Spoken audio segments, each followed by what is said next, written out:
এই গরমের দিনে হালকা পাতলা রান্না করলে ভালো লাগে, যেমন মশলা কম দিয়ে সব সবজিগুলোই ভালো লাগে।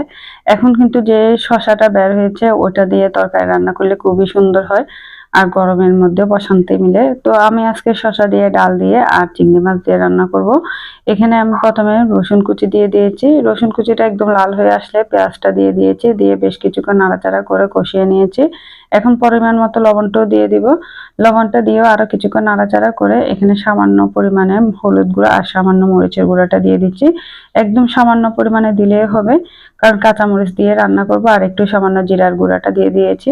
তারপর বেশ কিছুক্ষণ নাড়াচাড়া করে এখানে আমি যে চিংড়ি মাছটা কেটে রেখেছি সেটা দিয়ে দিলাম। এটা বড় চিংড়িটা আমি 2 ভাগ করে কেটে তারপর সবজিটা রান্না করব। সামান্য পানি দিয়ে দিয়েছি, আর অনেকগুলো মুসুর ডাল ধুয়ে রেখেছি, সেই মুসুর ডালটা দিয়ে দিয়েছি। মসুর ডালটা ধুয়ে কিছুক্ষণ পর্যন্ত কষিয়ে নিলাম। এখন কয়েকটা কাঁচামরিচ ফালি করে দিয়ে দিলাম।